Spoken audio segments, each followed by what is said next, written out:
You're on the Six Screens Telenetwork, earning the reputation of giving all the right ingredients, uninhibited, in exposing the hard, cold facts about the Watchtower Society. Disney. There you all are, and boy, it's so pleasurable to see all of these people coming into the Six Screens as of late. Well, my name's Rick Farron. I'm up here in the hub of the universe, right up here in Boston, Massachusetts, and we're so glad that we can expose the Watchtower. We've been doing it for 20 years, and what we do here at the Six Screens is we let the world know how dangerous and how destructive the Watchtower organization is. And we have a number of programs here on the Six Screens Telenetwork. We've got about 13, 14 programs right now, and we're so happy and pleased that we have people that like to do these programs, like Anne-Marie coming up, and that's wonderful that she wants to take part and expose the Watchtower. And we have a number of programs coming up here later on tonight as well. So by all means, stay on this channel and you'll hear everything you want to know about the Watchtower. So stay with us, please. So let's check in with Anne-Marie. Hello, Anne-Marie. Hello, my brother Rick. Happy Six Screen Saturday. Well, there you go. It's a good Saturday, too. It's a little cold and windy up here, but it's going to really be nice tomorrow, so we're looking forward to that. So anyways, Anne-Marie, things are moving in the right direction in the ex-witness world. We're all making a difference in exposing the Watchtower. And Anne-Marie, they are falling apart. Oh, no doubt they are. You know, I go on Reddit here and there, and I'm telling you, like I said before, every time I go on Reddit, there are new people. And more, it's the young teenagers that are just basically crying for help, telling Reddit how horribly miserable and trapped they are. Help me. What do? I don't think I can survive. I feel like killing myself. I want to run away, but there's nowhere to go. It's horrible. And they're finding the Six Screens, my brother. Yes, they are. In fact, well, I'll tell you, on our news tonight after your program, I sometimes think that the Watchtower, the governing body members, are deliberately trying to destroy the organization. I mean that. On the latest broadcasting from jw.org, David Splain, well, he's a governing body member, and the things he had to say during this broadcast, I'm saying, are these men sensible? That they're driving people away from the organization. It's almost like they're deliberately doing it. And David Splain, I won't get into the whole thing, we'll discuss it more on the news tonight. But David Splain was telling the audience of Jehovah's Witnesses that, you know, if you have a number of children in your family, well, there's certain ones Jehovah loves more than the others. I mean, this is ridiculous. Yeah, no, this is terrible. I get some sound clips and what have you. But you don't go doing or saying things like that. That can be very damaging to a person's mental health. And so he's saying that, you know, if one of your children is pioneering and the other one isn't, well, Jehovah favors the one who pioneers more. Can you believe that, Anne-Marie? I do believe it because these people are disgusting. Disgusting. I couldn't. It's the big talk, but we'll go more into that on the news tonight. So anything you got planned for tonight? Well, I don't know if anybody is interested, but I wanted today to focus on consequences of choosing freedom. Each one of us who are in the situation of being shunned by family and friends, we all have an experience, you know, maybe one or two that really, really was difficult to get through, to face, you know, to deal with. And that's what I wanted to talk about today, consequences of choosing freedom. And I have an example that I got off of Reddit, a post, and I thought I'd share it if that's okay, and encourage listeners to maybe share, you know, an experience. Not to go into their life story, that's for tomorrow, on ex-Jehovah's Witnesses share their Watchtower story. But if anybody wants to come on tomorrow, I believe it's at 2 o'clock, my brother. Actually, not tomorrow. We're taking tomorrow. We mentioned it last 2 weeks ago. Sorry. There's no 6-screen Sunday tomorrow. Yeah, no, I thought I made you aware of it. Maybe I didn't. But anyways, there'll be no 6-screen Sunday tomorrow. We're rearranging some things. We're moving part of the studio and what have you to another building, and we just got so many things going on here that it would be too encumbering to do it. I want to try to get some things done, but we'll be back 2 weeks from tomorrow with Jehovah's Witnesses, ex-Jehovah's Witnesses share their testimony or their story. So sounds great. All right. I'm hoping today, if I could, just read this post and read the comments. We don't often talk about, bits and pieces of what we go through. Not a whole long story, no time for that, but, just to share, this happened or so-and-so called me or I tried calling them or whatever.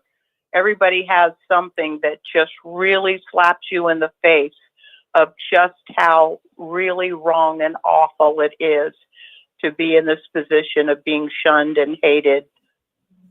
Well, you take it away. I'm here, Anne-Marie, if you need me, and looking forward to the callers calling in and what you have to say. Thank you, Anne-Marie. Well, thank you, my brother. I want to welcome everyone in to today's show, Touched by the Tentacles of the Watchtower. Of course, we all were. Sometimes we feel it more, other times than not. And it can be really, really, it can just make you so mad, spitting mad sometimes. And I just want to welcome everyone who's listening now and in the archives. I want to welcome, as always, the PIMQs, because those are the ones that I pray for the most, because they're physically in, but mentally they're questioning. They still believe, but they're troubled by questions that they can't just reason away with, oh, Jehovah will take care of it, or, oh, they're just imperfect men, or I need to try harder, or I need to work on my attitude. But, they get scared because they can't talk to anybody or they'll get labeled an apostate. At least if you're a PMO, physically in, mentally out, you've already done the research, you know the Watchtower for what it is, but for whatever reason, you're staying in the Watchtower, trying to keep playing, the part of being a faithful Jehovah's Witness. But it's really, really hard to be a PMO because now your mind is clear and you can see the evil and the twisting and the manipulation and the control. It's awful. Want to welcome, of course, all those like me who have made it out, physically out, mentally out, even though we still carry some of the scars and the damage. But that's the price we pay for being out and choosing our freedom. Remember, as one ex-Jehovah's Witness said, the worst day in freedom is still better than the best day in a mind control cult. And isn't that true? So today is March 8th, 2025, almost 50 years since Armageddon was supposed to have already come and gone. What liars we listen to. I would like to choose for the subject for today, consequences of choosing our freedom. And, we never really seem to focus on this, so I just wanted to pick that from a post on Reddit. Did someone like to speak? Go ahead. I thought I heard someone try to talk.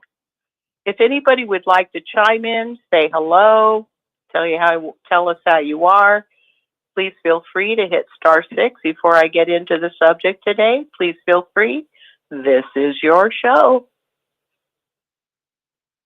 Okay, so on the subject of consequences of choosing freedom, I found this post on Reddit. So I guess somebody was kind of going through it. The name of the post is "Some Days It Just Really Hits Me. The Ongoing Hate and Meanness and Cruelty and the Shunning. Today was a bad day." And the person wrote, "I am a strong person, a fighter, always have been. I rise above. I suck it up. I count my blessings and I remind myself that I am no longer under the tyrannical enslavement of the powerful mind control cult known as Watchtower, and I move on. Myself that I am no longer under the tyrannical enslavement of the powerful mind control cult known as Watchtower, and I move on. Myself that I am no longer under the tyrannical enslavement. Oh, Emery. Hello. Emery. Echo. We get some echo. Yeah. Hello. Yeah, hold on 1 second. We got There's some an echo. Yeah, we're gonna straighten this out. Someone has the YouTube on in the background. What you want to do is shut your YouTube off in the background. Okay. Okay, good. Go ahead, caller. Okay. Hi. So I just wanted, am I on? My name is Barbara, and I just wanted to say hello. I'm an ex-Jehovah Witness. Hi, Barb. Hi. And I don't know. I've been watching this show for a while, and I wanted to come to the conference or convention this summer, and I sent an email in, and I never got a reply. So I don't know if, you guys just haven't sent the tickets out yet or how that works. Well, let me hop on here, Emery, for a second. Barbara, if you would, how long ago did you send it in? It's been over a month. Actually, I've sent it in twice. About right after you first mentioned it last year. And then I sent it in again about a month or so ago. And I've been checking my emails, but I never see anything, where you responded. So I didn't know if you. Well, Barbara, what you could do is, I hate to say it again, but do it one more time. Sometimes it goes to spam or somehow I just miss it. But if you would do it one more time, and I will be glad to make sure I hunt that down and get your tickets. We've been sending them out.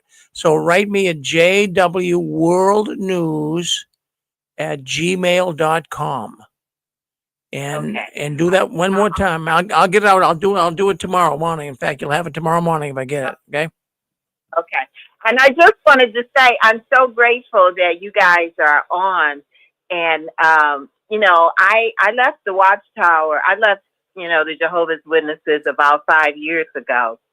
And I used to be so frightened to even look at anything that, was considered apostate. I just wouldn't do it, And so, but I happened to be on my phone one day looking at the news on my phone, and I saw where the Watchtower was being sued for $35 million, I think it was. In the sexual assault case. And I couldn't believe that. I said, well, where was Jehovah in this? Because even though I wasn't going to the meetings anymore, I still believed in, the organization. So when I saw it, it was the Kansas Condi settlement. And I kept, that's what took me down the rabbit hole. I wanted to find out more information about what happened and how the Watchtower was being sued for that amount of money, because I kept thinking, well, Jehovah would never allow this to happen, because we're his organization, and he would never let, the organization be sued for that amount of money. They couldn't have done anything that would cause them to be sued for that. And that's what sent me down the rabbit hole. I started watching YouTube, and then I started watching Lloyd Evans, and I just used to love the Lloyd Evans, his videos. I watched them every day for about 2 years at least when I left. I was, and then they had the big thing that he got into, and, but yeah, so I'm just grateful. The lady you mentioned earlier that our best day being free is better than our best day, being in the Watchtower. I never would have thought that I would want to leave the Watchtower. And I was disfellowshipped at one time. And I came back, and I stayed in 25 years longer. And So yeah, so I've been out for 5 years. I started to study with the witnesses when I was around 19 years old. I got baptized when I was around 28 or 29. And then, and I was a smoker. So I quit smoking once I joined the witnesses, but I started back to smoke again. And I was hiding it. And, so when I finally told the brothers I was smoking again, because I wouldn't quit, I got this fellowship, and I stayed this fellowship for 13 years. But I would always go to meetings. It was like I didn't want to be in, but I didn't want to be completely out. And I kept thinking if Armageddon came, then I was just going to get destroyed, because I was smoking at the time. So anyway, so as I mentioned earlier, I went down the rabbit hole of watching the videos. So now I'm okay with leaving, because at first I wasn't okay with it. I kept thinking, okay, well, if Armageddon comes, you're going to get destroyed.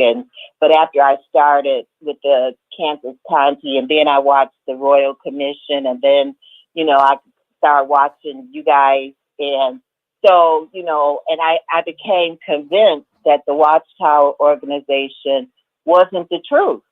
And I couldn't believe that I'd spent that much of my life believing, in an organization that wasn't true. And I still don't like to say that, because I just believed it was the truth. Even when I questioned certain things about it, I would go out from door to door. And one time, the guy told me, "You guys are false prophets, and I'm on the internet right now, and you guys are false prophets." And I just flipped it off, he don't know what he's talking about. So anyway, I'm just grateful that you guys are here every Saturday, and I plan to definitely be there this summer when I get my tickets. And I told my daughter I never dreamed that I would be going to a convention of ex-Jehovah's Witnesses. Who knew? So anyway, thank you guys for letting me share a little bit tonight. I enjoy your program, and I'm gonna mute now. Well, Barbara, we want to thank you for coming on and sharing your experience. That's so typical and so illuminating, and I hope a lot of people hear what you said. And I'm so glad that you found your way out and that you were able to talk to the brothers and say just what you were thinking. Good for you. Strong and brave. Okay, if anybody else wants to comment, because I'd like to get into this post on Reddit, please. Please, if you want to say something or anything, this is your show. It's star 6. Hello. Hello, this is Grace from Sweden. Okay. I wanted to say that they talk a lot about peace and security now, and they are referring to 1 Thessalonians chapter 5 and verse 3. So they are really trying to scare people, like you're going to die if you don't join us now. So it's all about bringing fear-mongering into the people. And they even told me, well, we have been thinking that Armageddon will come for 50 years now, but now it's really imminent. So it's all about scaring people to death. And it's really annoying when I think about that they are hiding pedophilia and everything. Oh, thank you. Thank you so much, Grace. There was another sister right before you. Sister, are you still there? Yeah, hi, honey. It's Connie. How you doing, Oh, Marie? hi, Constance. I can't find your correct number. Oh, honey, I have to give you the other one because that phone just died on me. I've been fighting that phone, and I'm not sure. I can't figure out. Yeah, did a factory reset, and it's dead. So I'll have to give you my other number, honey. So anyway, like he's better. Dick is better now. He's still detoxing. He's on a special plan for his diabetes, so it's probably going to be about a year of detoxing or several months anyway. But he's doing better tonight. But anyway, Yeah, I just want to say hello and looking forward to your show, Anne Marie. Sounds like a great topic.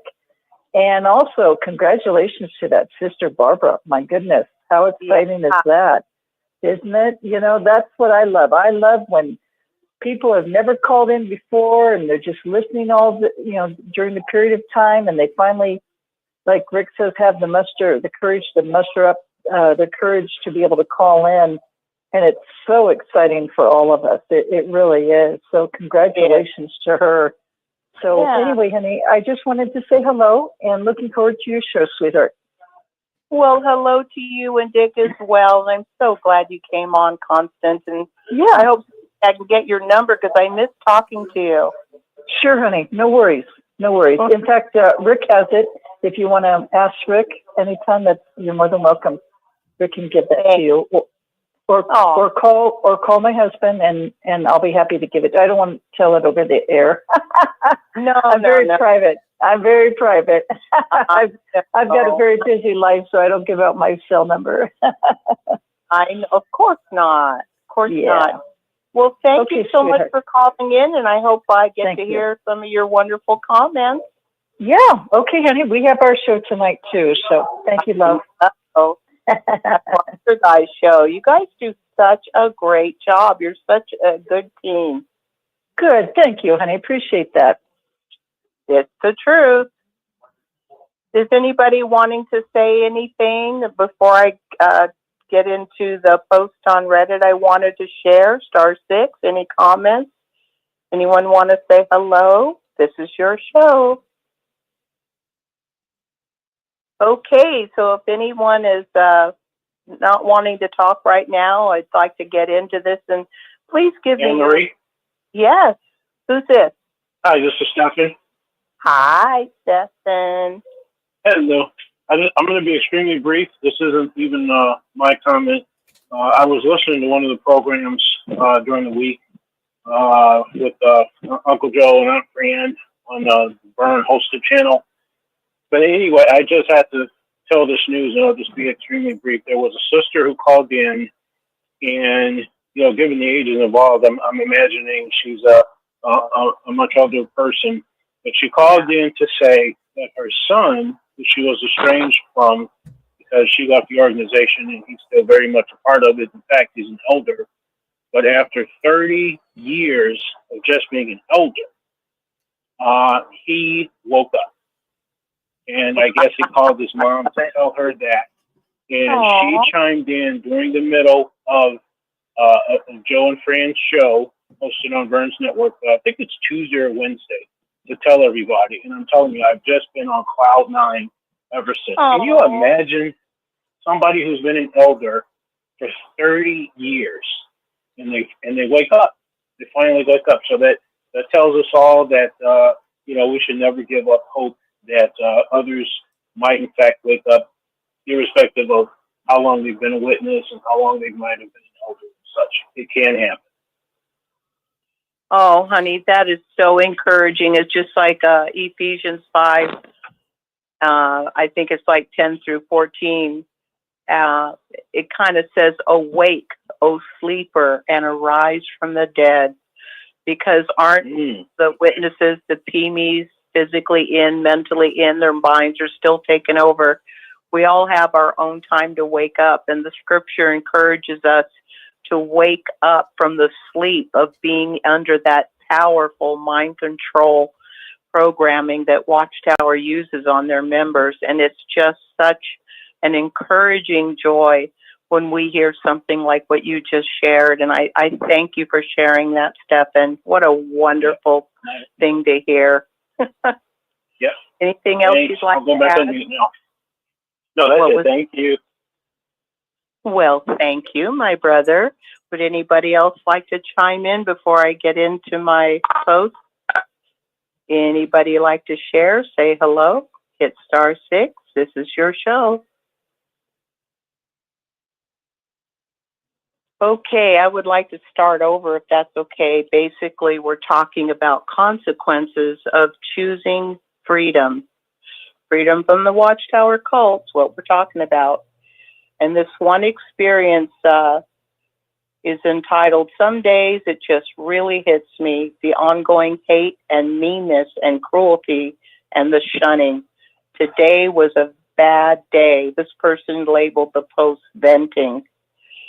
This person goes on to say, I am a strong person, a fighter, always have been. I rise above. I suck it up. I count my blessings and I remind myself that I am no longer under the tyrannical enslavement of the powerful mind control cult known as Watchtower, and I move on. Over the years, I have managed to stay in the positive and to have faith that one day my indoctrinated Watchtower cult family will wake up from their programming. But today was not a good day. I broke down hard. I completely broke down into little pieces because of the absolute cold cruelty of some of my JW family members is just so painful and so unnecessary. Another little baby was born to our beautiful family, a family that I love and cherish with all of my heart. This is a Jehovah's Witness baby, and so I am not allowed to know anything about her. I asked one close non-JW member if they could ask the JW family if they knew if the Jehovah's Witness couple in my family that had had the baby had decided to use the quilt that I had made for her baby, a quilt that my non-JW daughter had asked me to make so that she could bring it to the baby shower before the little one's born, or if the Jehovah's Witness couple had thrown the quilt in the garbage, or if maybe they even burned it. I just wanted to know. And the non-JW relative that I had asked to find out for me was told only, we don't talk about her. This JW person making it pointedly clear that I didn't deserve to know what happened to the quilt that I had made for this precious little newcomer to our family, made with all of the love in my heart for the coming little one and for her Jehovah's Witness parents who are also so precious to me. So this is what I guess broke me today. I was at one of my young non-JW females' relatives' home last week, and I was told that the Jehovah's Witness couple with the baby had recently been there with the new little one, and I asked my non-Jehovah's Witness relative if she had seen the baby, and my relative answered quietly that she had. Her back kept turned toward me. And I remarked, oh, I bet that she's so pretty. And my young non-Jehovah's Witness relative answered quietly, yes, she is. I could plainly sense that she felt very uncomfortable and that she clearly didn't want to talk about it. But at that particular moment, I felt such a heavy wave of utter sadness wash over me, over the completely unnecessary cruelty of it all. And it just slipped out. I said, I don't even have a picture of her. And my non-JW relative, with her back still turned toward me, didn't say a word, not one word. Obviously, my young JW relative had been told not to tell me anything about the new Jehovah's Witness baby in my family, or to allow me to even see a picture of her.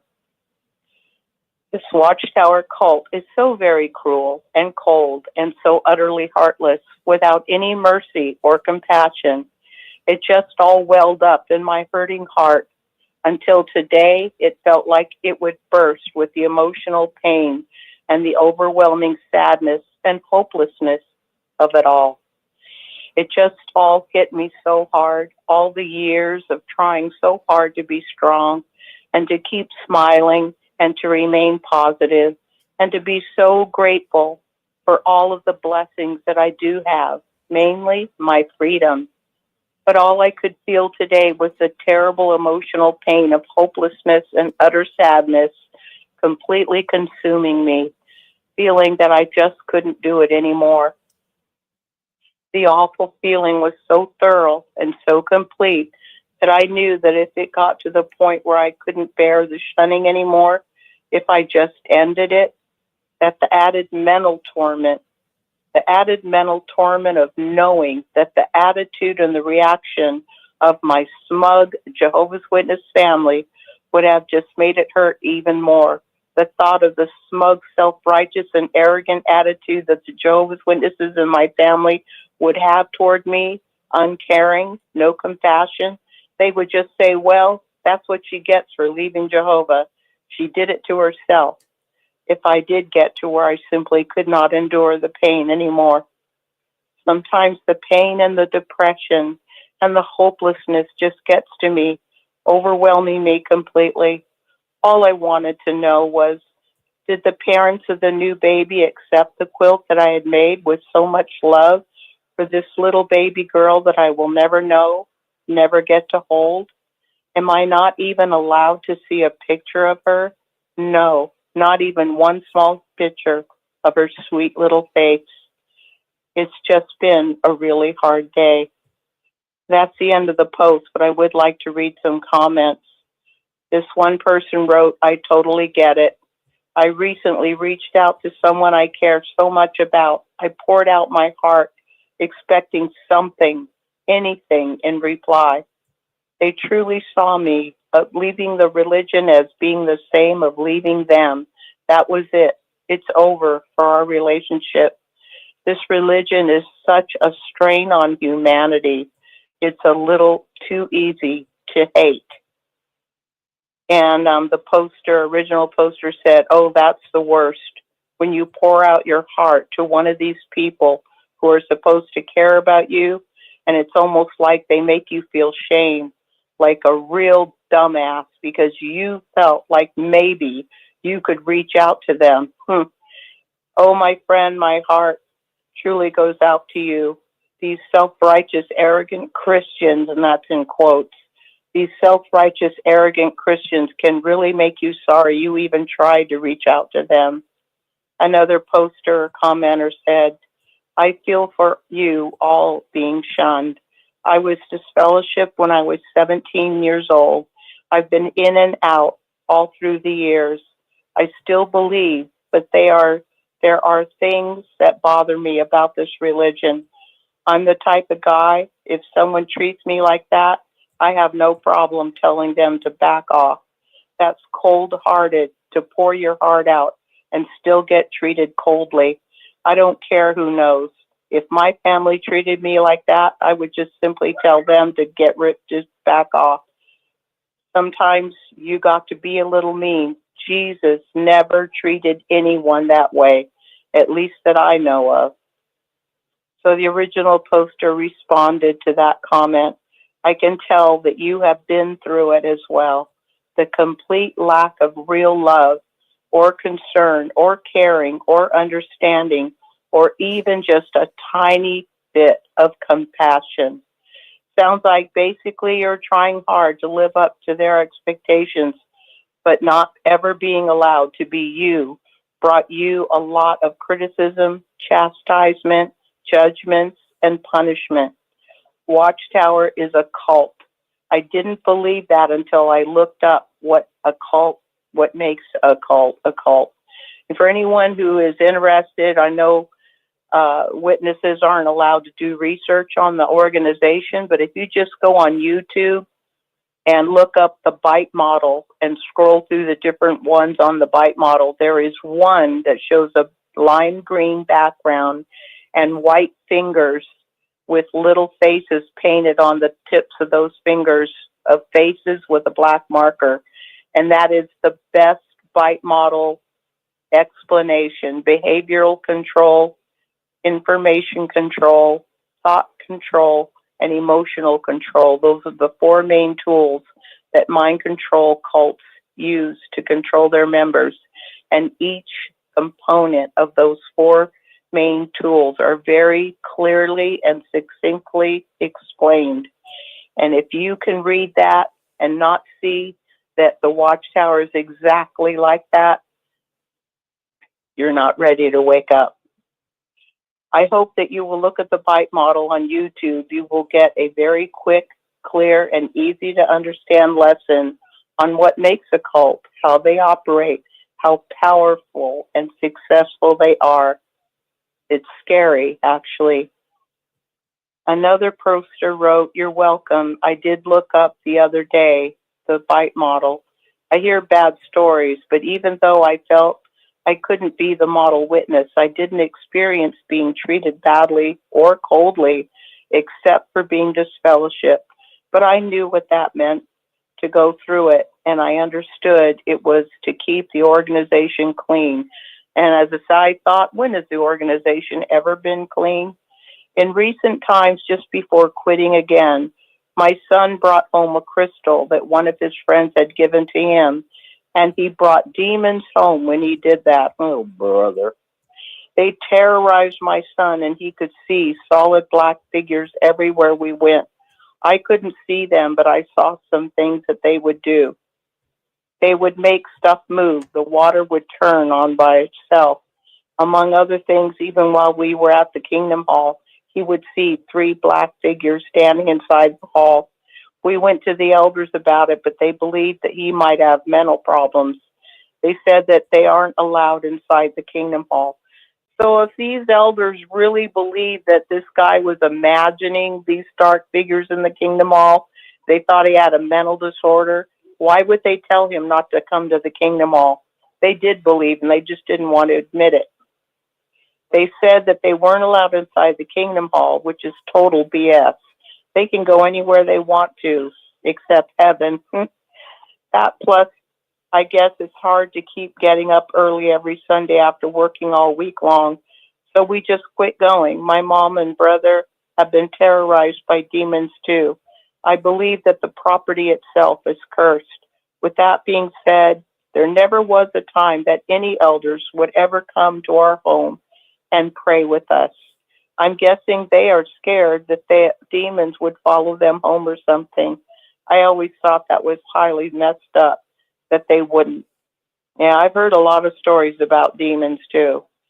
Then the original poster commented, "Whoa, that's quite a story. And I am surprised that an elder would tell you that demons can't go into the Kingdom Hall." All I can say is that after I totally and for good left the Watchtower cult, I haven't had any more problems with demons. Another commenter said, it's the same commenter. He said, well, it could be that they feel they don't need to scare you anymore. I don't know, just saying. Although I read all this stuff about the organization, I still feel guilty inside because I haven't done anything spiritual for myself or for my family. I cuss like a sailor and think about perverted sex acts. I watch porn a lot. I feel bad inside for being so weak when it comes to sex. I know I'm not any better than anyone else. No one is perfect, but I feel that I could do better. I know there is a God. If there are demons, then there must be a creator. Makes sense. So the original poster wrote, "Oh, now don't you go on being so hard on yourself, beating up on yourself like that. Why, you've been through one hell of a lot, and you're just doing the best that you can do from where you at right now. And nobody can do better than that. Now can one?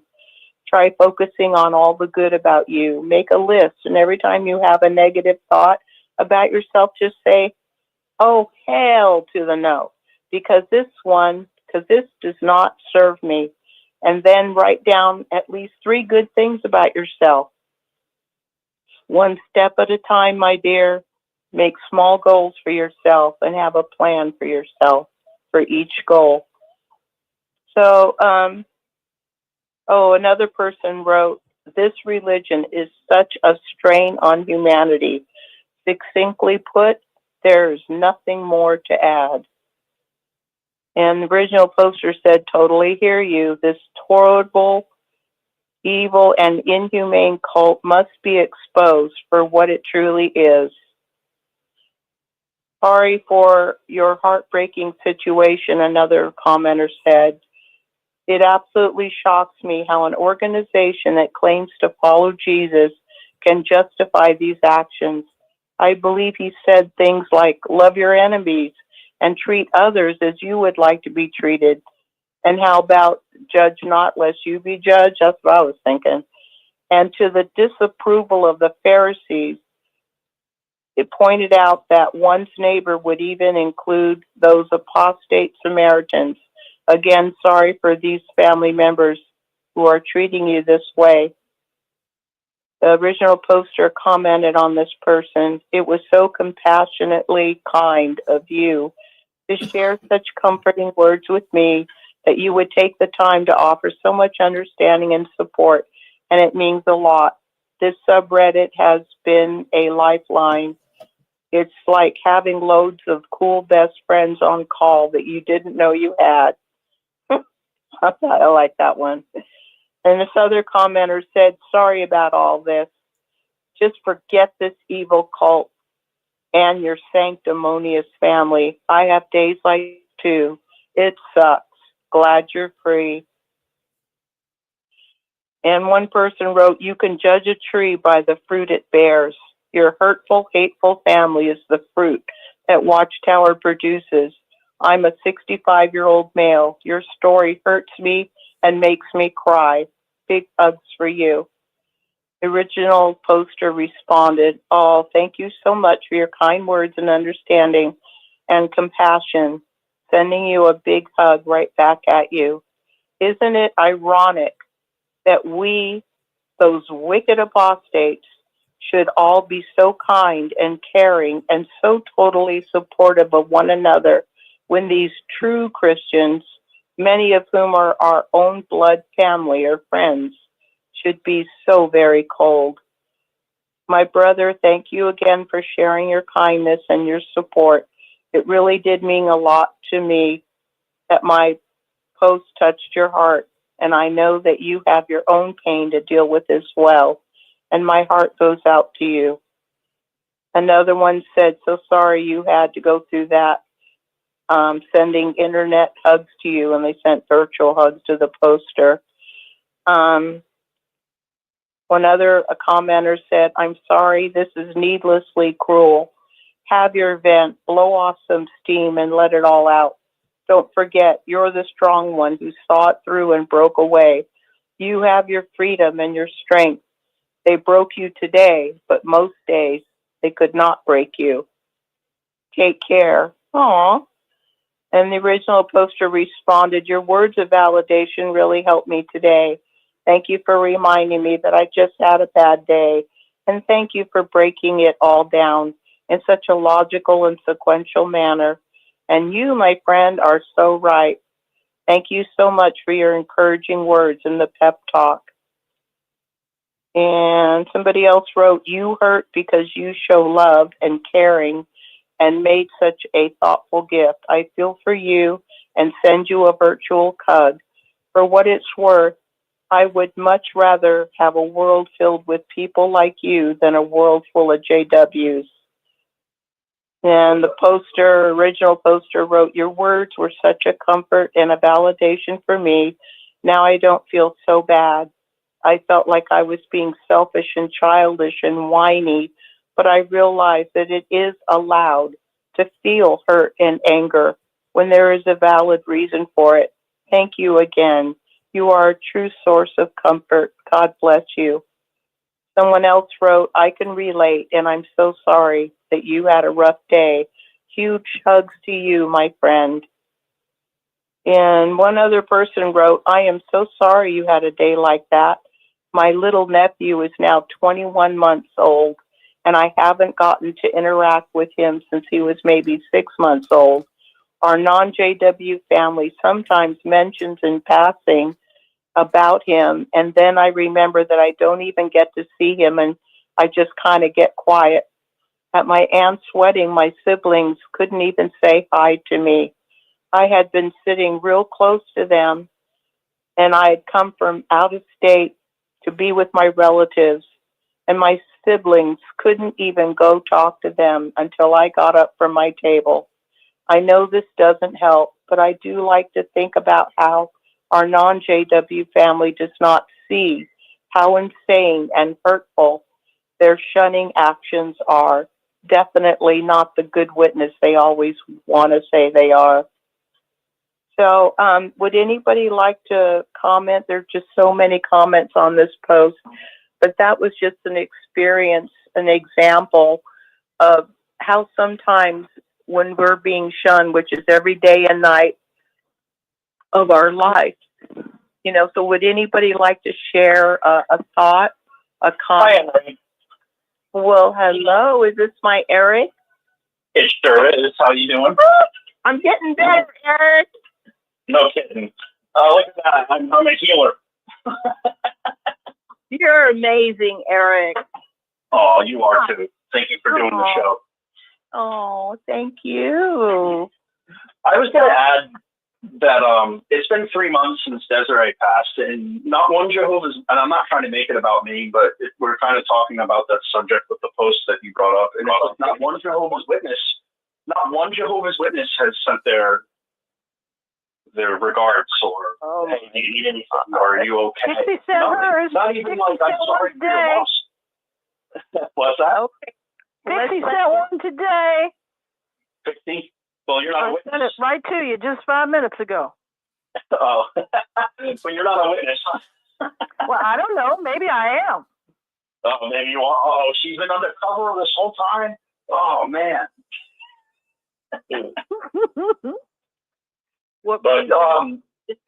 This reminds me of no natural affection in the time of the end. I'm not saying in the time of the end, but they don't have natural affection. This is not normal. Everybody grew up with Desiree. They know her. How are you so cold to not acknowledge her death to me? Like, even from her own parents, I called them to let them know what happened, and I never got a call back. I mean, this is not love, and there's something seriously wrong with you Jehovah's Witnesses. If there's any witnesses listening, this isn't right. How is this any different than you guys calling out the Catholic Church for going through the motions, right? And like doing their whatever, like if they sin, right, they confess their sins and they eat a cracker or whatever. I mean, it's all religious BS. Anyways, thanks for my little rant, you guys. Hi, Emery. Hi, Eric. Thank you. Hold on one moment, please. Eric, thank you so much for sharing. That's what I'm looking for today, specifically what we go through because of the shunning, the rottenness, the cruelty, the coldness, the lack of compassion, the lack of caring. Thank you so much for sharing. Sister, go ahead, dear. What's your name? My name is Julie. I've actually, I've shared on the program before. Today, the topic you're talking about with the shunning and the consequences of it, when my husband, when his late wife passed, his son went to stay with his mother, who was an active Jehovah's Witness. And my husband was not disfellowshipped yet, but he was in the process, publicly reproved. And, his son, as he got older, he grew up active Jehovah's Witness. And since my now stepson was about 13 years old, saying, I wish you were my mom, I love you, just very happy. His own father could not have any kind of relationship with him. His son couldn't, my husband couldn't see his son because his Jehovah's Witness mother had custody. Oh. And his son was so upset that he could not attend me and his father's marriage because, he was still living under the roof of an active Jehovah's Witness and living that life. He was there in body, but not in mind. or in Yeah. spirit. But because the mother, well, the grandmother was still a sister, he couldn't even attend our marriage. And that's something that a lot of people don't realize is not only does shunning or disfellowship affect the one who is disfellowshipped, there's so many other people that it affects. The children, the brothers, the sisters, or even if a child is disfellowshipped, the mother and the father can't even speak to their own children. And that does a lot on the mental stability of a young child growing up. And, now that unfortunately, like the situation isn't good health wise with my son's grandmother, she's kind of forgotten almost that, like about the Jehovah's Witness religion in a way, which to me is a good thing. But she's kind of forgotten about that. And as she's fallen further into dementia, she's allowed these, my stepson to have a relationship with his father, who because she forgot about that mind control aspect. You know what I mean? She forgot that he's not allowed. He's not allowed to talk to his dad. He's not allowed to communicate with me, someone who he said for years, I wish you were my mom. And wasn't there when I legally became his mom, well, his stepmother. And it's, now they have an amazing relationship because my son or my stepson himself left the religion on his own. So he's no longer a baptized brother. And, he left, and now we have an amazing relationship, a great life. He seeks us out. We, what 21-year-old wants to hang out with their parents. Like he looks forward to time that he gets to spend with us. Because as a young boy, he wasn't allowed to because of the witnesses. And I really think that, it doesn't only affect the person who's disfellowshipped. There are so many other people that suffer because of it. And I really think that this is a good topic to be discussing because it involves dealing and healing and trying to figure out where you belong, who to trust. Yeah. How to rebuild relationships. Right. It's tough. It's very tough. Especially if, like, say a parent gets disfellowshipped and the children are victims, they're suffering too, and then they get ignored at the Kingdom Hall. They're disfellowshipped too.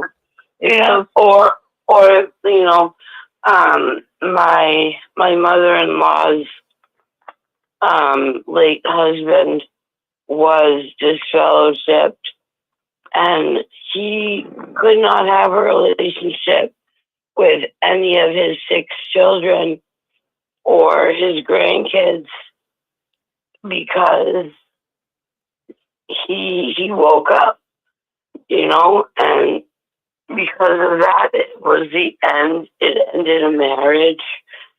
It tore kids away from their parents, and it's sad. It's just very sad, and it hurt, to know that my now son like mentally suffered, emotionally.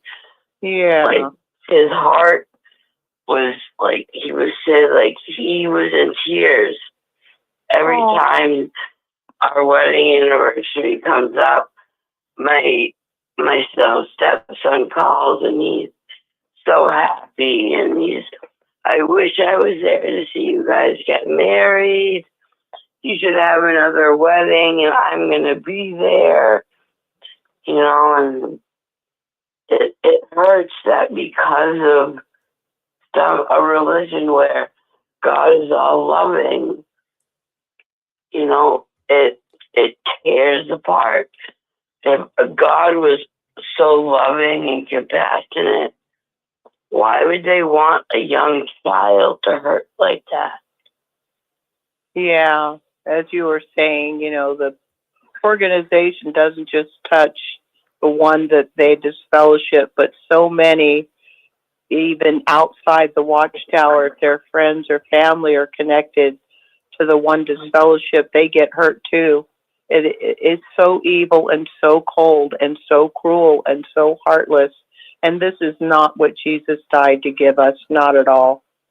The kids don't understand that either. Children are very almost black and white in a way, in some ways, where, that just because they don't think the same as you, I can't talk to them. That's not right. Yeah. So they grow up confused and torn, and I'm just so grateful that everything worked out the way it did. But it's still, it really reminded me of my son saying, it really hurts that I couldn't be there on your wedding when, to see you become my mom. Because that's something I've been asking for almost 6 years before it happened. And all this emotional grief. Mm-hmm.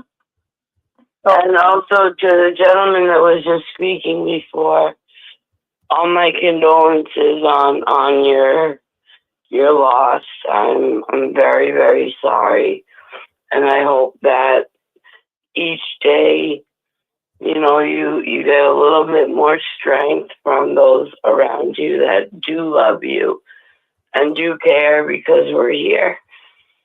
I believe his name was Stephen, the gentleman that spoke before me. But yeah, I just wanted to, say that. And, just nice. Yeah. Hello, Anne Marie. Yeah. Thank you, Julie, so much for calling in and giving us your time. No problem. Thank you. Thank you. Yes, please go ahead. Who's this? Hi, Anne Marie. This is Annie. I was listening to your program. Could I just suggest to the person who called before that she and her husband could renew their vows, where the stepson could be a part of that? Ooh, that's a great idea. Yeah, just have a nice family celebration and renew your vows. Oh, that's actually a very great idea. Yeah. I'm going to talk to my husband about that. Thank you so much, Amy, for that suggestion. You're welcome. Sorry for the pain you've experienced. Thank you very much. Okay. Thank you, Anne Marie. Well, thank you, Annie. What a lovely thought. That sounds so good. A way to instill joy and a fresh start. Yeah. That way he can be a part of it. Absolutely. Anyone else like to call in? And I've got a little letter. I've got a little letter here, and I'll just read part of it. Okay, This is a friend of my mother. She lived to be 102, and I think her friend here lived to be in her 90s and was married to the same man for about 70 years. And so I had this letter. I'm going through estates and stuff, throwing stuff out. But this one paragraph, and I'll edit it down, it shows how the witnesses get real partial about who is in the truth and who is not, even at the expense of their own family. This is what she says about the in-law. She's a wonderful gal. She taught school in Mexico before coming here. We're glad to have her so close. And in tiny letters it says, they are in the truth. Then she talks about another daughter, her blood daughter, and says she's having a hard time supporting herself right now, working 2 jobs at a coffee shop and an upscale dress shop, blah, blah, blah, blah, blah. And down here, the last part is really telling. It says her son doesn't do anything about the truth. He's in 11th grade in a college somewhere in Kansas. So she's not proud of her gifted grandson who's in Kansas, who's in university in 11th grade. She's not helping her daughter to support herself, but she's bragging about this in-law that taught school, obviously had some schooling, because they're in the truth. This is around the world. These families are partial sometimes to the wrong people. Yep, it's all about your standing in the Watchtower. It's always about that, top and foremost. It's a shame. It's a shame. Anything you'd like to add, Dixie? Well, just people around the world realizing, since we have this broadcasting format and we now have people sending notes with the internet, people are realizing it's not just me. It's not just my family. This is happening to families and people and individuals around the world. When I left years ago, before I came back to do care, I thought I was the only one that ever left, and there were no other people out there. So It's a good time to leave. Oh, yes, ma'am, it sure is. And I have to say, I reflect what you just said. I was out for years, and there was literally no one that I could ever talk to about the Watchtower experience until I found Six Screens. That's why I tell everybody it's a safe place. I love the Six Screens. I'm so grateful to Rick Farron and Susan Farron for what they do, the hard work. Awesome that we get to have this platform. Would anybody else like to comment on what Dixie just shared, or Julie, or Stephen, or Eric? This is your show. Share whatever's on your mind. Emery? Yes, who's this? Hi, it's Stephen again. You know, there's something that Dixie just said, and I've already, it's already left my mind. She was talking about how the mother wasn't bragging on the one gifted child. I did hear a few minutes of that god-awful talk from Swain, talking about you can have children, but are you loving the one that Jehovah loves? And it had occurred to me immediately that what they may be doing, they being Watchtower, they may be laying the groundwork where they are not going to encourage disfellowshipping or removal anymore because of all the lawsuits, because of all the negative publicity, but they're going to orchestrate it and brainwash these witnesses so that they'll do it themselves. And this discussion. I'm sorry? No, I'm said they will. Yeah. So this discussion that we're having, but also that talking, and Brother Farron's probably going to talk about it later, if we keep hearing more of these discussions about are you loving the ones that Jehovah loves and not loving the ones that he doesn't love, even in your own family, that may be a precursor to them getting rid of the disfellowshipping as a public policy from them, separate them themselves again from the lawsuits and the negative publicity and brainwash it and put it on the individual witnesses and their family members to essentially distance themselves from their own family members who, quote unquote, are not loved by Jehovah. So we need to pay careful attention. If we keep hearing talks like this is probably the direction that they're going to want to go in. But over and all, what a nasty organization these Jehovah's Witnesses are. And I want to say to my dear sister, my heart just breaks for her, the one whose letter you read. Jehovah's Witnesses can never break us. No matter how difficult it may be, they can't break us because we are true brothers and sisters to one another. That's what this program is about, and I'm so thankful for it, and I'm sure many others are. I'm thankful for you, Anne-Marie, and the time that you spend and the loving way that you speak. We can feel your love and your care. And it's because of this community, which hopefully more and more people more and more witnesses are going to learn is out here. Watchtower will never be able to break us. They can try as hard as they want. They may separate us from our family, but we have this as a family. And hopefully that, along with just being prayerful and finding meaning in our life, is going to be enough for all of us to be able to continue on and not do something rash because of this organization. But we have to remember to be brothers and sisters to ourselves, because in a lot of respects, we might be all that we have. Thanks, Anne-Marie. You know what? That was so well said, and I really appreciate your taking the time to say it, not only for now, those listening, but for those who will listen later in the archives on YouTube. This is great. Good for you. Thank you, Stephen. Is there anything you'd like to add? Yes, thanks, Anne-Marie. That's it. Thanks, Anne-Marie.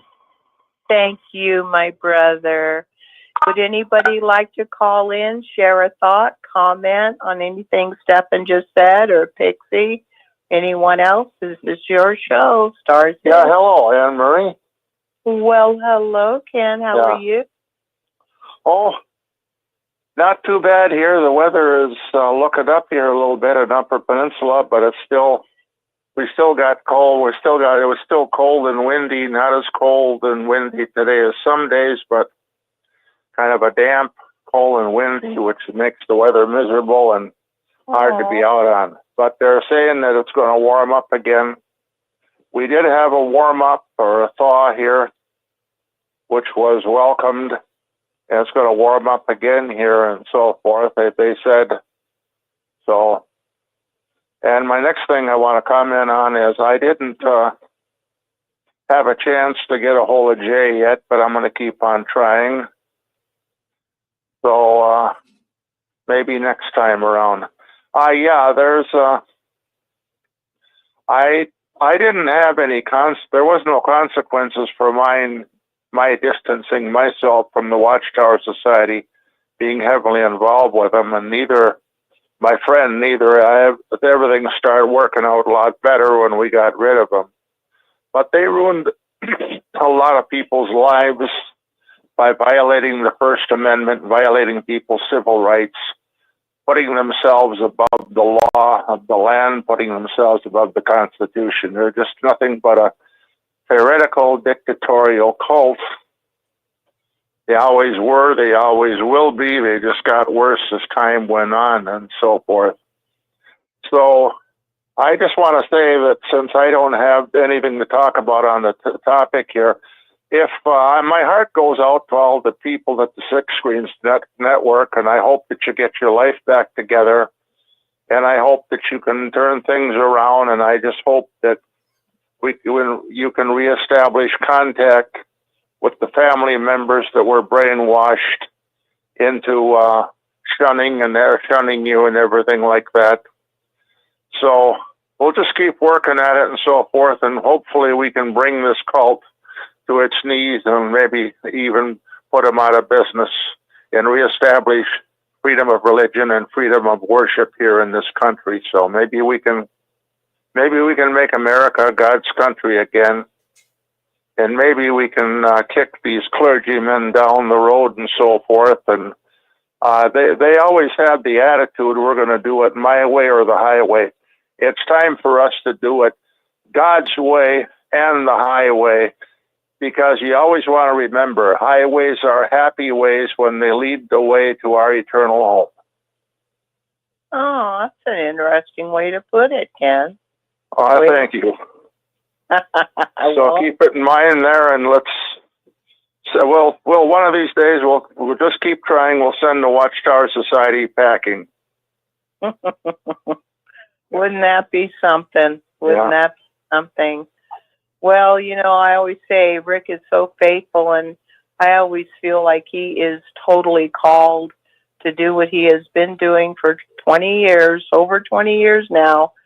And it's in Ephesians chapter 5, 10 through 14, basically saying that we should have nothing to do with an evil organization, for what they do behind closed doors is too terrible to even talk about. But it says, rather expose them for what they are. And this is what Rick has been doing faithfully, with love and compassion and a lot of patience. He has been faithfully working so hard. I don't know how he keeps going. It's amazing. The Lord must be carrying him.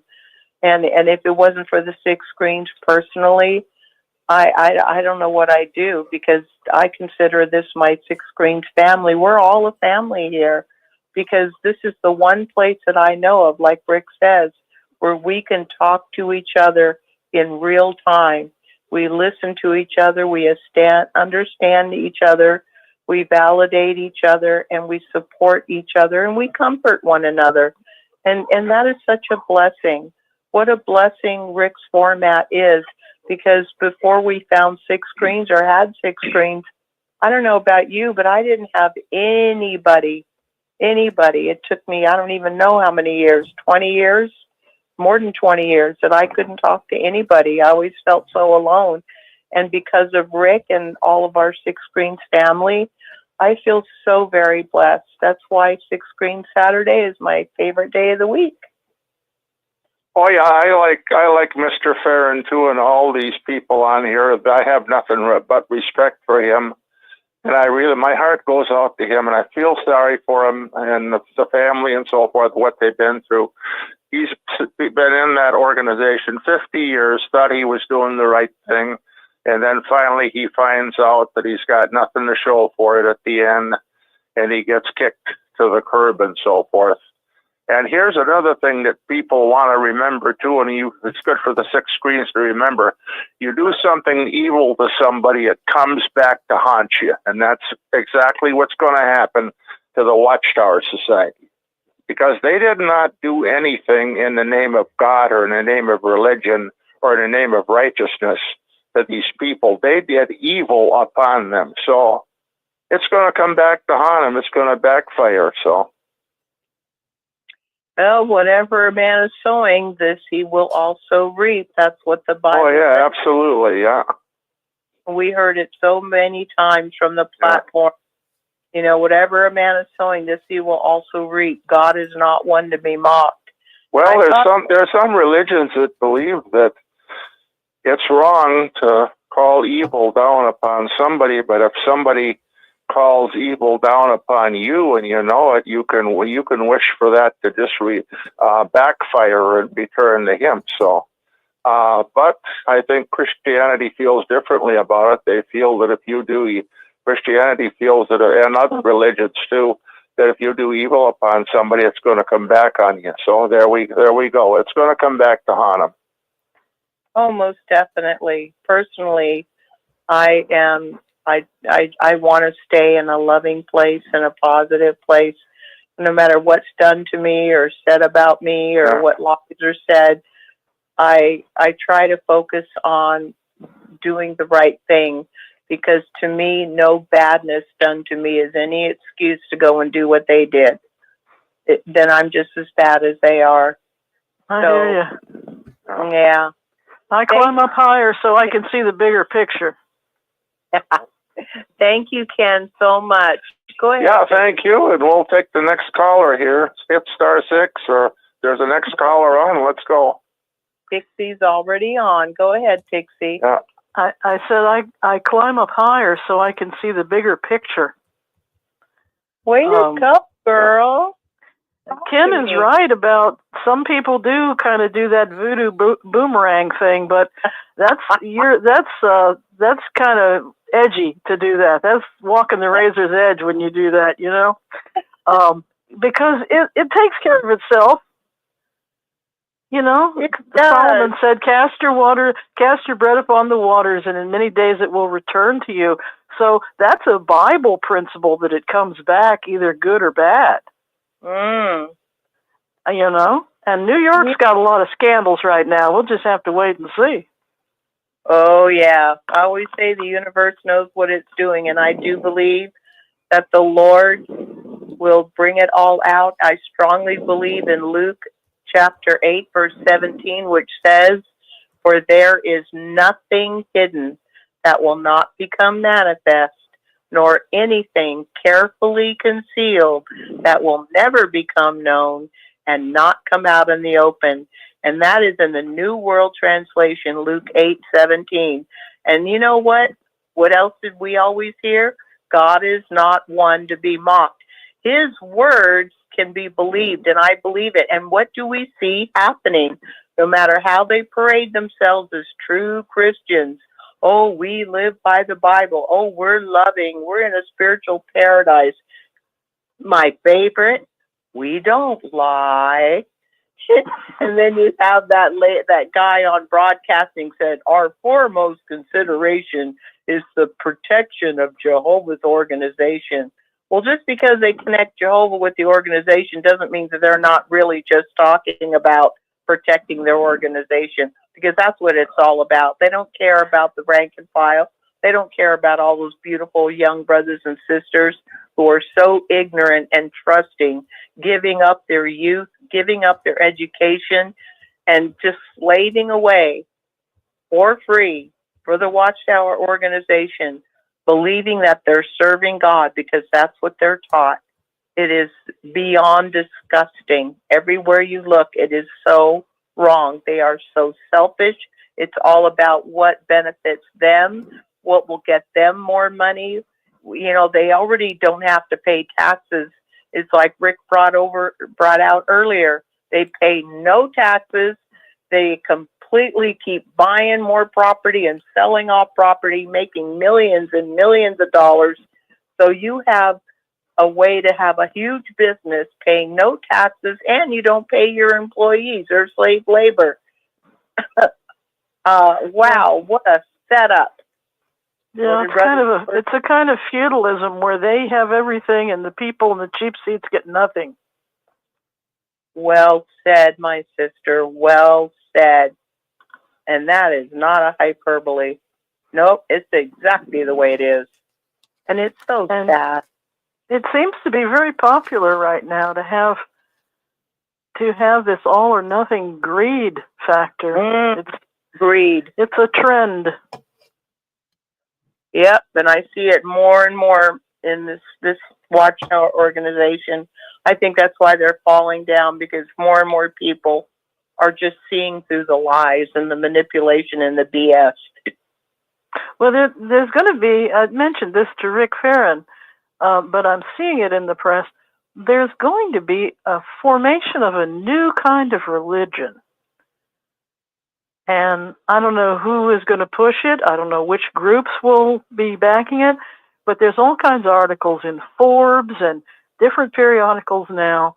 This just isn't some theory I came up with. They want to have a kind of inclusive new icing on religion. Really? So, yes. And I mentioned it a couple times, but I'm seeing more and more editorials about this. I'm seeing it mentioned more, and I don't know what form this is going to take, and I don't know if it's going to be in the Bible where it says there'll be a false second coming or something. We could get into that, and we'd be here all night. But this is in the popular modern press where they don't want to get rid of religion entirely. They want to kind of have a religion light. So just realize that's something they want to do. Well, it can't stay the way it is, so let's hope for the best. I just want the truth to come out. I mean, I don't care what religion you want to be in. If you want to be in the Watchtower, I believe in freedom of religion, but I also believe at the same time you should be freely and fully informed. And I wouldn't want to work for a company and, apply for employment at a company that looks real good on the outside. And then in the interview, they tell you, now we have a lot of disgruntled ex-employees. So, just remember, if you ever run into one of them, they try to tell you anything, just ignore them. They're all lies. They're all lies. Anything they tell you, it's all lies. And don't investigate our company. Just come work for us and believe what we you and do what we tell you and be loyal to our company, and you'll do just fine. Would you go to work for that company? I would look into that first. And I'd want to know how much they were paying me. There's that wage labor issue too. So are they zoned for a monastery, which some of New York State is? There's some issues there with, if this is a religion, well, I guess it's a religion, but they've got people that aren't paid, they've got people that weren't insured, all kinds of things. And Pascal Basil said that, or is it Basil Pascal? Blaise Pascal. Thank you. I knew I was saying it wrong. Pascal's wager. You have nothing to lose. I think he said men never do evil so completely and cheerfully as when they do it in the name of religion. Ain't it the truth? Sad, but true. It is. It totally is. Anything you'd like to add, my sister? Well, it's just, I had a couple points this week, and it looks to me, I would have died for Watchtower. I would have foregone that blood transfusion and died. I was a true believer like so many of us are. And the more I look at the nature of the universe and God, the universe must be math or a loving God or an artist, but it's certainly not the tyrannical toddler that they've painted God out to be. It's like they made God in their own selfish image.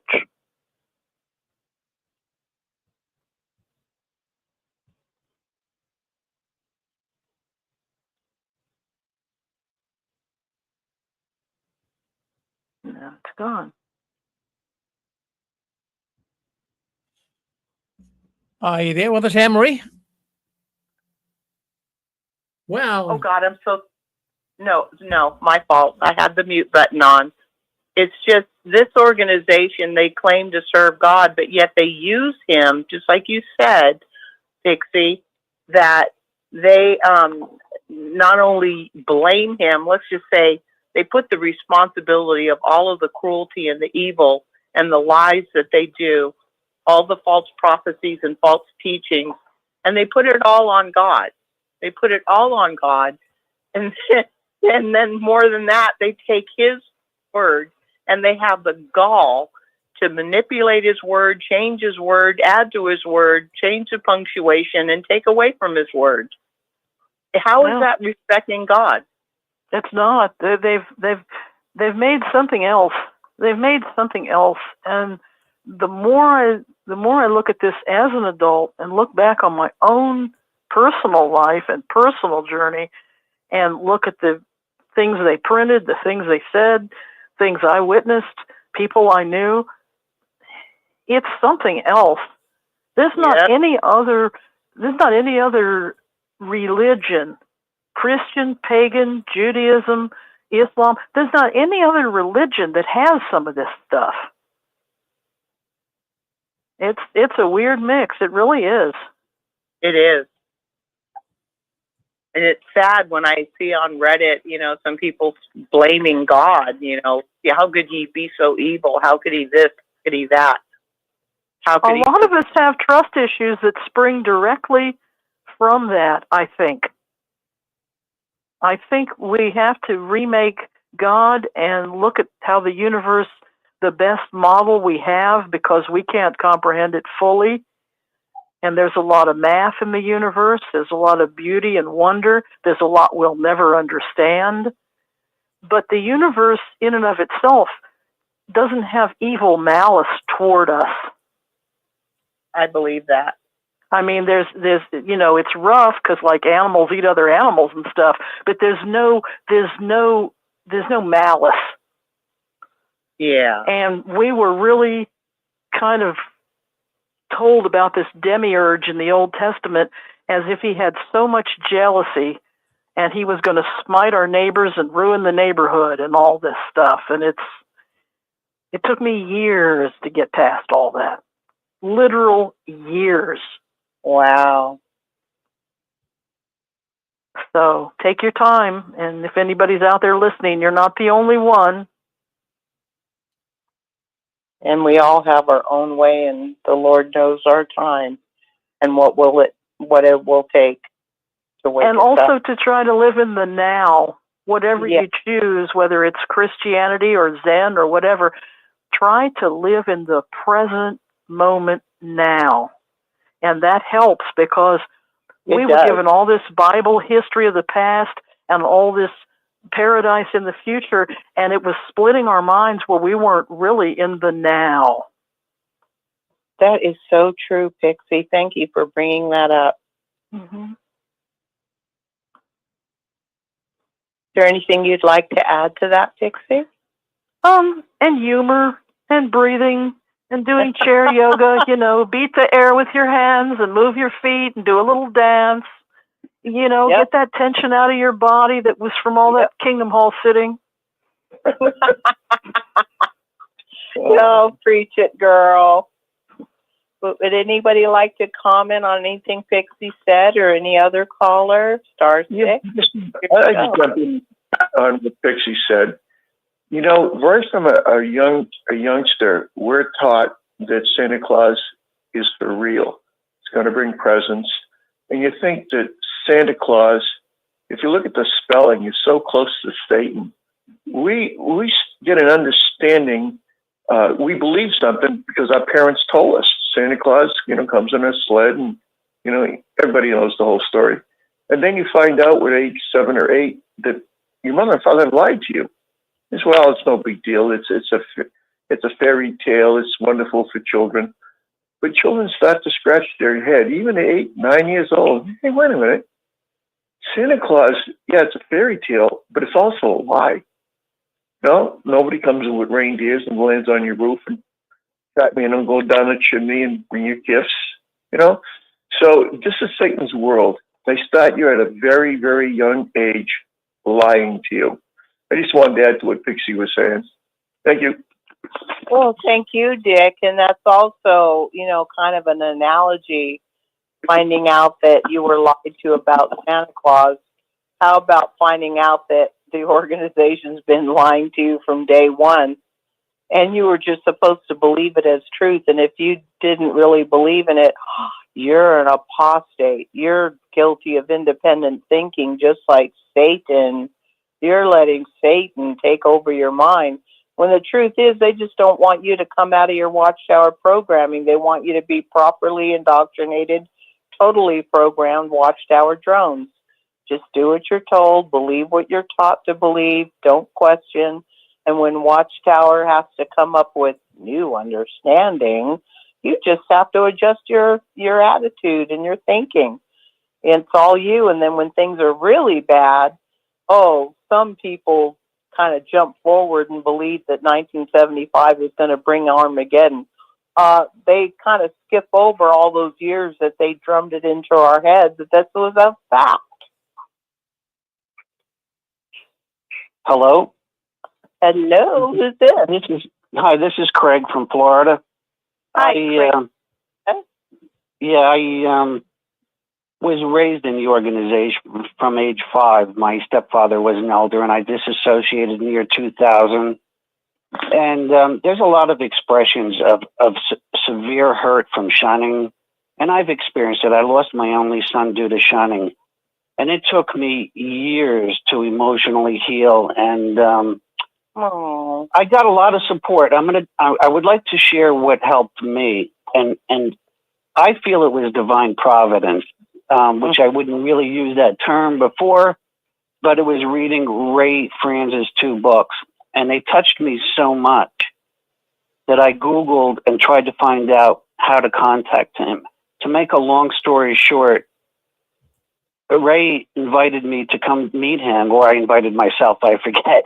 But I spent an entire day with Ray and Cynthia and took them to dinner in the evening. And his 2 books are just so healing. And I read a book that I finished last week that I recommend is one of the best books I ever read for anybody that's a Jehovah's Witness or ex-Jehovah's Witness that has faced shunning. It's the title of the book, and it's on Amazon, is called The Subtle Power of Spiritual Abuse. The Subtle Power of Spiritual Abuse. And it is not written by a Jehovah's Witness, but it talks about the controlling powers of religion and the manipulation. And anybody that's an ex-Jehovah's Witness can relate to everything in that book. And it really, really helped me. wow. Thank you for sharing that. And just for the sake of those listening and later in the archives who might not know the 2 books that you mentioned that Ray Franz wrote. Ray Franz was the nephew of the president of the Watchtower, Freddie Franz, and Raymond Franz served on the governing body.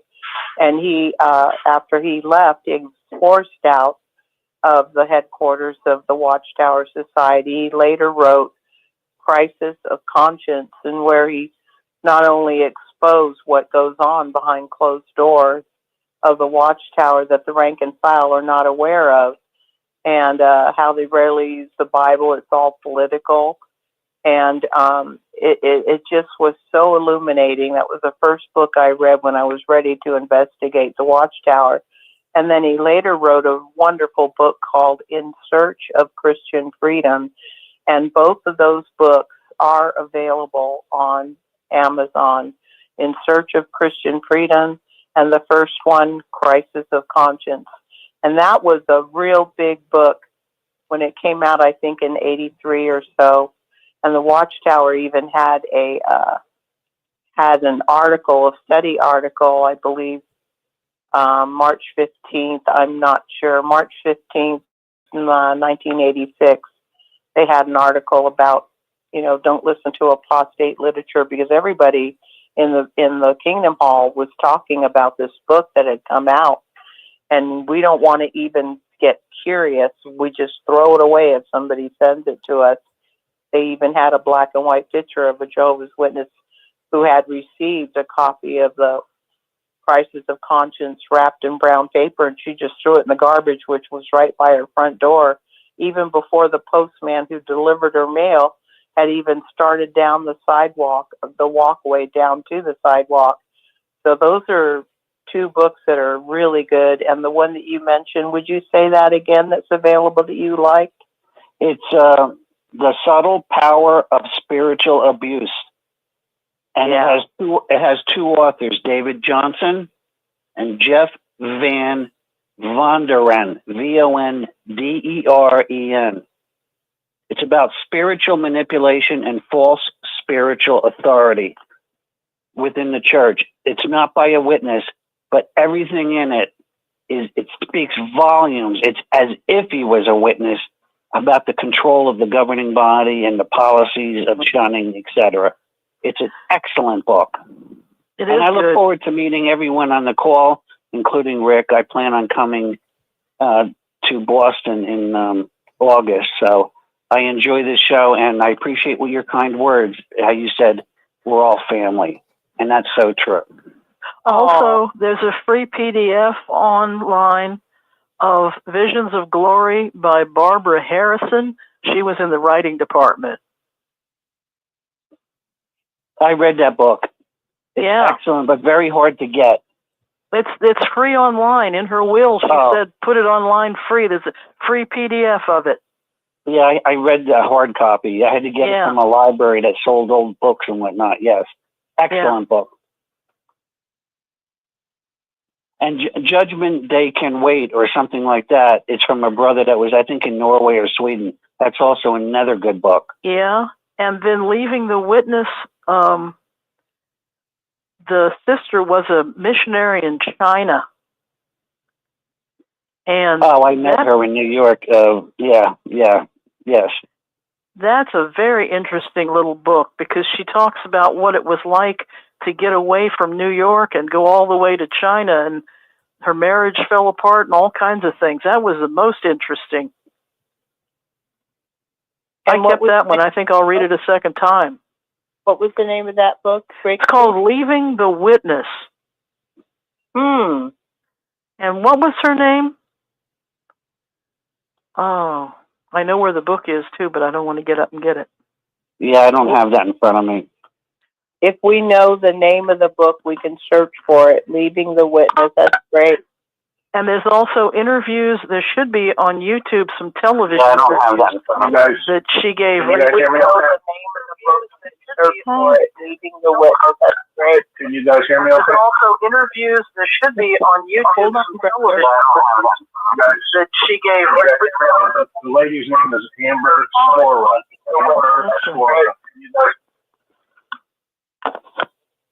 Does somebody have their YouTube on? Kind of a lot of noise. There was someone who's trying to speak. Said, "Can you hear me? We hear you. Please feel free." I was just telling you the name of the author, Amber Sora. Stefan got it. Okay. Was there a Let us not also forget the books by Carl Olaf Johnson, The Gentile Times. Yeah. You remember those books? Yeah, the Gentile Times Reconsidered, proving that. Yes. Excellent book that shows how 1914 is not biblically based. Nope. And also, he wrote a book called The Sign of the Last Days. When? I'll tell you something that was fascinating about when Raymond France left and was ultimately excommunicated. I don't know if you know this or not, but a small contingency of some higher up, like Bethel elders or branch elders, they actually traveled from Europe. And if I'm not mistaken, Carl Olaf Johnson was one of them, to the United States, to the Bethel, to demand to know why this was done to the author and to Raymond France. And he talked about that on YouTube. You can actually listen to the whole conversation. And I think they actually did get to meet with at least one GD member, and they really expressed their disapproval. And when they got back to their home countries in Europe, the entire congregation got up and walked away. Those brothers were from Ireland. Okay. Go ahead. Okay, thank you. Would anybody else like to comment? Rick, how are we doing on time, my brother? I know Anne-Marie, let's go about another 5 minutes, and then we can kind of wrap it up and go to the news. We got a lot of things going on tonight, so that's good. But a lot of people calling in, which is good, and they're enjoying your program, Anne-Marie. Oh, thank you, my brother. Okay, people, we have about 5 minutes. So anybody would like to share a thought, a comment, a question, please feel free to hit *6. This show is for you. Hello, Anne-Marie. Yes. Hi, this is Fran. Just a thought. One of the folks that we know in the Midwest, and I don't know if this is in every congregation, but they're having an Elders Appreciation Day. Is anyone else familiar with that? They're going to have a party for the elders. Oh, yeah. And they want you to write poems, and just basically it's a praise session. Is it in all the congregations? I didn't know if this was a thing or just a local. It's a thing, but it doesn't go on everywhere because it's usually a sister who comes up with the idea and gets everybody on board. But it's it kind of grosses me out because it's basically an accolades worshiping of the elders situation. just calling it an Elders Appreciation Day. It's just basically worship to me. It In my is. It is. How about the Lowly Publisher Day? Why don't they, nope, Oh, nope, well, nope, just the elders. just elders. Well, praise the elders. Oh, dear. Now I've heard of everything. Okay, I just Yeah. wondered if that was just a thing, but thank you. Well, thank you for sharing that, Fran. How's Joe doing? Oh, he's just doing. Hi, How are you doing? I'm doing fine. I enjoy the Aw. program. Oh, well, we enjoy you and Fran too as well, Joe. You guys do a wonderful show. I mean, it has just gone off. Everybody listens to you guys. Oh, wow. You share a lot that really is uplifting and informative. Wonderful show. Thank you. Thank you. The guests make it what it is. Yeah. That's You the know, love. Yeah, people call us, and the other day we had an ex call us, and he was just crying so hard, and we said, what's the matter? And he said his friend's father, who had left, took his life, and he was just so besides himself, and we were so sorry. And so this is still happening. And we are speaking out because it is such an evil, evil organization. Yeah. And we tell people and let people know wherever we are how bad it is, because people don't know. It's just horrible. Yeah, the PMOs have to learn who loves them and who doesn't love them. Otherwise, the longer they can try to connect with people that really don't love them, they're hurting themselves. Mm-hmm. They're going through so much grief. And while at the same time, there are people that do love them. And I think this is a big lesson that we're all learning. Mm-hmm. Absolutely. We're going to have to do a show on just focusing on suicides, basically deaths caused by Watchtower directly. Suicides and the deaths from refusing blood transfusion. This is something that people need to hear about, really hear about. Yeah, we did one when we were doing the show with Rick, and we had a lot of people calling in, and everybody knew someone that took their life like that. Mm-hmm. I think Barbara Anderson had Paul Collier on, and then Rick had him on, and he was talking about suicide. So yes, we have to, really make that awareness, because a lot of the outside people, non-Jehovah's Witnesses, they don't know that. Right. Oh. Yeah. Well, thank you for calling in. Oh, was there you're anything welcome. was there anything you'd like to add to what you were saying, Fran or Joe? No. I'll leave it on. Hi, Anne-Marie. Oh, never mind. Someone's calling in. Go ahead. Well, thank you so much, Fran and Joe, for thank calling. you. Thank you, Anne-Marie. Love you. Today, we love you too. Sister, go ahead. Hey, Anne-Marie, my lady.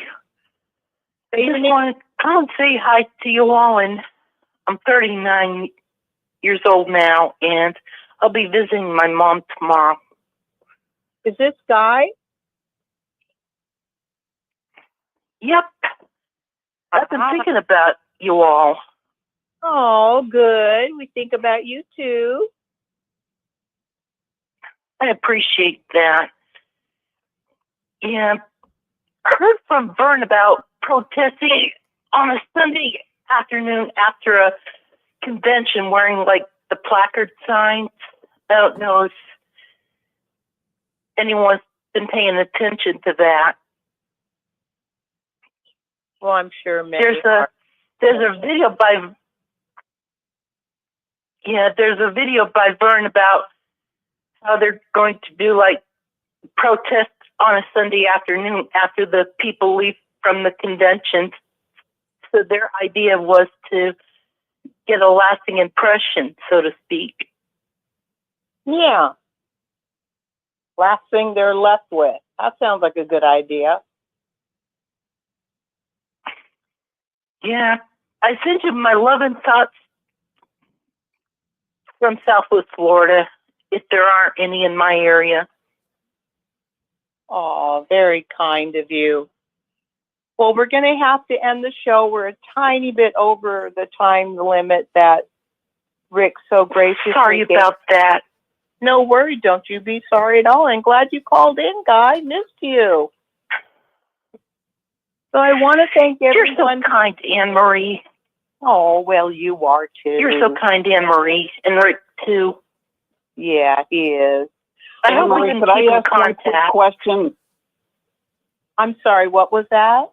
Can I ask one quick question? Yes, who's this? Rick's convention on Friday, Saturday, Sunday. What time does it start Friday? And the reason I ask is because I'm flying from Florida. So do I have to get there Thursday, or will it start in the afternoon on Friday? I'll answer that, Anne Marie. Actually, Craig, it is going to start at about 9:30 on Friday morning. So if you get there for Thursday night, it'd be good, or unless you come in early in the morning. Thursday then. Oh, very good. you, Yeah. Rick. Thank you. Yep. Thank you. Okay. What was your name, brother? Your brother who Craig called in? from Florida. Oh, Craig? Yeah. Oh, this is Craig again. Okay. Well, we are going to end the show now, and I want to thank everyone for calling in. I want to thank Barbara. I want to thank Grace from Sweden. Especially want to thank Constance and Dick. Want to thank Stefan, who called in 2 times. I want to thank our dear brother Eric. I want to thank Pixie for always giving us great information and insight. I want to thank Julie and Annie and Ken and Dick and Craig from Florida. And of course, we want to thank Fran and Joe. And we want to thank Guy. We've missed you, Guy. Want to thank all of you and know that you are appreciated. We appreciate you all so much. The callers make the show, and the show is for you. We need to go now back to our dear brother Rick and JW New World News. And Rick, are you there? I'm right here, Anne Marie. Wow, I'll tell you, a lot of people coming in here tonight. I'll tell you, I noticed that in the winter, when the weather is cold and blustery, people come in to stay warm at the 6th screen. So really, we really appreciate everyone's presence here tonight. And we got the news coming up next. And I'll tell you what, don't go anywhere. We have got a woman coming on the news tonight. She's coming on in about an hour or so. And she actually testified before the powers to be in Pennsylvania on the Jehovah's Witnesses. She was abused when she was a child in the Witnesses in Pennsylvania. And she testified about her abuse. She's coming on tonight. She's going to be with us live right here on JW World News coming up next. And then at around 10 o'clock tonight, we go to Dick and Constance Borgie. And, we're hoping it can happen. They invited, I believe tonight is the night, they invited Stephen Lett to come on. So let's see. I mean, you never know. Maybe one day a governing body member would muster up the courage, but we'll see. I'm not holding my breath, but we never know. We've had some strange things happen here on the 6 screens. So stay with us. We're going to end this program here. JW World next, coming up just in about 2 minutes. It'll be on this YouTube channel you're watching. It'll be on the radio telephone network that you're listening into. It'll also be on Facebook. So stay with us. Thank you for listening to Anne Marie's program tonight, Touched by the Tentacles of the Watchtower. So we'll end it here. Make sure I post